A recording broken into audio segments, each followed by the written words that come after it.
नमस्कार, मी मिलिंद गोरटे, राष्ट्रीय व्हॉलीबॉल खेळाडू आणि राष्ट्रीय व्हॉलीबॉल पंच सोलापूर येथे राहतो.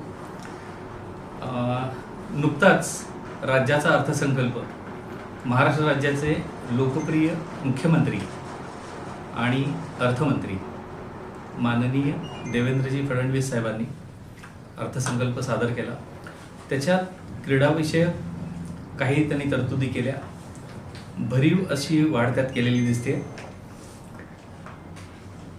भारताला 2036 साली ऑलिम्पिक स्पर्धेचे यजमानपद मिळवायचं स्वप्न आहे आणि ऑलिम्पिकच्या माध्यमातून आपल्या राज्यातील, महाराष्ट्र राज्यातील जास्तीत जास्त खेळाडू आंतरराष्ट्रीय स्तरावर चमकावेत, त्यांना पदकं मिळावीत. तर त्यासाठी शासनाने अधिकचं योगदान दिलेलं आहे, अधिकची तरतूद केलेली आहे.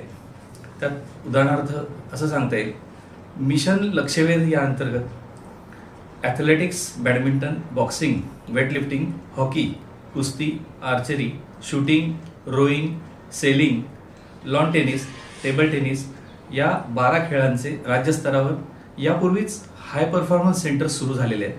त्यात आणखी 4ने वाढ होणार आहे. राज्यातील दुर्गम भागातील गुणवत्ता शोधण्यासाठी आणि त्यांना व्यासपीठ मिळवून देण्याच्या उद्देशाने एक त्रिस्तरीय संरचना महाराष्ट्र राज्यात तयार करण्यात आलेली आहे. राज्यस्तरावर यापूर्वीच 8 हाय परफॉर्मन्स सेंटर्स सुरू आहेतच, त्यात 4 नव्याने वाढ होते.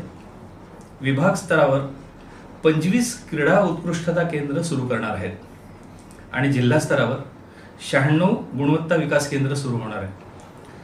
केवळ प्रशिक्षण देण्याच्या उद्देशानेच नव्हे, तर खेळाडूंना आवश्यक असणारी मैदानं, त्यांना लागणाऱ्या ज्या काही सुविधा आहेत, आधुनिक जिम आहे आणि क्रीडा स्पर्धेच्या दरम्यान वगैरे असेल त्यासाठी आवश्यक असणारी निवास व्यवस्था इत्यादीसाठी भरीव निधी शासनाने याच्यासाठी दिला या अंदाजपत्रकामध्ये.